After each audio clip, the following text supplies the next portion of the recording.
తెలంగాణ రాష్ట్రంలో నేను ఒక గిరిజన బిడ్డను, నేను మహిళను, నా పైన అనవసరమైన అబండాలు వేస్తున్నారు. సో ఇలాంటి పద్ధతి సరైంది కాదు, నేను ఎలాంటి తప్పు చేయలే అని శుద్ధపూస ముచ్చట్లు చెప్పింది మంగ్లీ. తెలంగాణలో ఒక ప్రఖ్యాత సింగర్, గిరిజన సంప్రదాయ వస్త్రధారణతోటి తెలంగాణకు సంబంధించిన యాస భాషతోటి ప్రజలందరినీ ఆకట్టుకున్న మంగ్లీ ఈరోజు తనకి ఈ మైక్రో ఫైనాన్స్కి సంబంధించిన కేసు ఉచ్చు బిగిస్తుంది అనే దాంట్లో ఎలాంటి సందేహం లేదు. ఎందుకంటే తాజాగా మొన్న 2 రోజుల క్రితమే తన సోదరుడు మీడియా ముందుకొచ్చి మా అక్కకి ఎలాంటి సంబంధం లేదు, మా అక్కకు అసలు అంటే వేరే ఇతర వ్యక్తులు మా అక్కను ఈ వివాదాల్లోకి లాగి తన ఇమేజ్ని డ్యామేజ్ చేస్తున్నారు అనే వ్యాఖ్యలు చేసిండు. కానీ 2 రోజులు 48 గంటలు తిరగక ముందే తెలంగాణ పోలీసులు ఎవరైతే మొట్టమొదట ఈ కేసులో మైక్రో ఫైనాన్స్ వివాదంలో గోకుల్నంద ఇన్ఫ్రా డెవలప్మెంట్కి సంబంధించిన సంస్థ ఏదైతే ఉందో ఆ సంస్థకు మెయిన్ ఎండీగా ఉన్న మధు నాయక్ని పోలీసులు అరెస్ట్ చేశారు. అరెస్ట్ చేసిన తర్వాత తనను దాదాపు ఇప్పుడు వారం నుంచి విచారిస్తున్నారు. వారం నుంచి విచారిస్తూ తన బ్యాంక్ స్టేట్మెంట్లు పరిశీలిస్తే ఎవరైతే మంగ్లీ సోదరుడు శివ చౌహాన్ ఉన్నారో తనకు 3 సార్లు డబ్బులు ట్రాన్స్ఫర్ అయినట్టుగా, అది కూడా మధు అకౌంట్ నుంచి డైరెక్ట్గా తనకు నెఫ్ట్ అయినట్టుగా పోలీసులు గుర్తించారు. ఎలాంటి సంబంధం లేనప్పుడు నీ అకౌంట్లోకి డబ్బులు ఎందుకు వచ్చినాయి అనేది ఈరోజు ప్రజలు ప్రశ్నిస్తున్న ప్రశ్న. సో వాస్తవంగా ఈరోజు మంగ్లీ ఇప్పటిదాకా అంటే మనం చూసినాం, ఈ కేసు మొదలైన నాటి నుంచి ఓ పెద్ద హైడ్రామా. ఫస్ట్ బాధితుల తరఫున ఎవరైతే మేము మోసపోయినాం సార్ అని చెప్పి సుబ్బారావు అనే వ్యక్తి దగ్గరికి పోయి బాధితులు అక్కడ మొరపెట్టుకుంటే అతను పంజాగుట్ట పోలీస్ స్టేషన్కి అడ్వకేట్గా పంజాగుట్ట పోలీస్ స్టేషన్కి వచ్చి అక్కడ కంప్లైంట్ రైజ్ చేసేందుకు వచ్చిండు. అప్పుడు కంప్లైంట్ తీసుకున్నారు, ఎఫ్ఐఆర్ కాలే. ఆ తర్వాత సోషల్ మీడియాలో దుమారం లేవడంతో మంగ్లీ మళ్ళా అదే పంజాగుట్ట పోలీస్ స్టేషన్కి మంది మార్బలంతో వచ్చింది, ఒక కన్నీరు విడిచింది.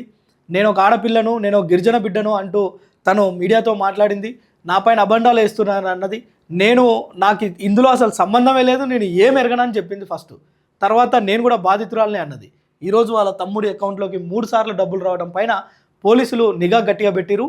ఇప్పుడు పోలీసుల కస్టడీలో ఉన్న మధు నాయక్తో పాటు శివ చౌహాన్ తనని కూడా పోలీసులు అరెస్ట్ చేసేందుకు రంగం సిద్ధం చేశారు. అయితే 3 సార్లు పెద్ద పెద్ద అమౌంట్లు వచ్చినట్లుగా పోలీసులు చెప్తున్నారు. దీనికి సంబంధించి ఇంకా ఎంత అమౌంటు, దాదాపు ఫస్ట్ ఈ కేసు మొదలైనప్పుడు 33-34 మంది బాధితులు ఉండే, 10 కోట్లు 20 కోట్లు అనే మాట వినిపించింది. తర్వాత ఇది 100-150 కోట్ల దాకా చేరింది. ప్రస్తుతం ఇది 150 కోట్ల దగ్గర విచారణ సాగుతుంది. నిజానికి ఈ గోకుల్నంద ఇన్ఫ్రా తోటి వీళ్ళు ఎన్ని కోట్లు వసూలు చేశారు పేద ప్రజల దగ్గర. వీళ్ళు నిజంగా ఈ కేసులో ఎవరెవరు ఉంటారో చెప్తే వీక్షకులందరూ కూడా పరిశాన్ అయిపోతారు. నిజానికి ఇందులో డాక్టర్లు ఉన్నారు, ఇంజనీర్లు ఉన్నారు, పోలీసులు కూడా ఉన్నారంట. గుర్తుపెట్టుకోండి, చిన్న లంబాడి తండల నుంచి ఎక్కడ నల్గొండ జిల్లా నుంచి మొదలు పెడితే కర్నూలు జిల్లా దాకా ఉంటారు బాధితులు. సో దీని అంతటి కారణం ఎవరి ఇమేజ్ని చూసి వీళ్ళందరూ డబ్బులు పెట్టుబడిగా పెట్టారు. 5 లక్షలు పెట్టుబడి పెడితే మీకు ఒక 100-150 గజాల జాగాతో పాటు మళ్ళీ 40 నెలలు రిటర్న్స్ ఇస్తాం. సో ఈ కేసులో ఒకటి కాదు, తోడుతూ ఉంటే వెళ్తూ ఉన్నాయి. ఇందులో ఎవరు శుద్ధ పూసలు అర్థం కాని పరిస్థితి ఈరోజు.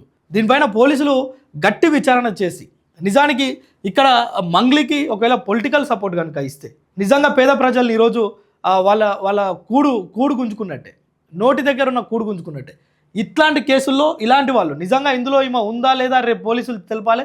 ఒకవేళ ఉంటే కనుక ఈరోజు అందరు కూడా ఆరోపణలు చేస్తున్నారు, మంగ్లీకి సంబంధం లేకుండా వాళ్ళ తమ్ముని అకౌంట్లోకి డబ్బులు ఎందుకు వచ్చినాయి, ఈ కమ్యూనిటీకి సంబంధించిన వాళ్ళంతా మంగ్లీని ఎందుకు కలుస్తున్నారు, ఆమె వీళ్ళ దగ్గర ఎందుకు లంచ్ చేసింది, ఇదంతా ఒక పెద్ద చర్చ జరుగుతుంది. నిజానికి ఈ కేసులో మంగ్లీ కనుక ఇప్పటికే తన సోదరుడికి సంబంధించి 3 ట్రాన్సాక్షన్స్ అయినాయి. అవి కూడా పెద్ద అమౌంట్స్. ఇట్లా ట్రాన్సాక్షన్ కాగానే వెంటనే విత్డ్రా చేసిరు. ఆ విత్డ్రా చేసిన డబ్బులు ఎక్కడ పెట్టారు అనే విచారణ పోలీసులు చేస్తున్నారు. దీనికి సంబంధించి మరికొన్ని గంటల్లో నాకు తెలిసి ఇది ఇంకొక 2-3 రోజులు కూడా ఉండదు. సో ఈ 2-3 రోజులలో ఈ కేసును మొత్తం కూడా పోలీసులు బట్టబయలు చేసే అవకాశం ఉంటుంది. చూద్దాం. నిజానికి వాస్తవంగా నిజమైన బాధితులు ఎవరుండ్రో ఈ కేసులో ఖచ్చితంగా పోలీసులు న్యాయం చేయాల్సిన అవసరం ఉంది. ఇంకా హిమకాంత్ రెడ్డి, సత్యనారాయణ చౌదరి వీళ్ళు కూడా ఉన్నారు. నిజమైన అంటే ఇందులో నిందితులు ఎవరు ఉన్నారు, ఇప్పటికే మధు నాయక్ పోలీసుల కస్టడీలో ఉన్నాడు. చూడాలి. శివ చౌహాన్ని కూడా అదుపులోకి తీసుకొని తన బ్యాంక్ అకౌంట్ స్టేట్మెంట్స్ కనుక తీసుకునేందుకు పోలీసులు ఆ బ్యాంకులను సంప్రదిస్తున్నారు.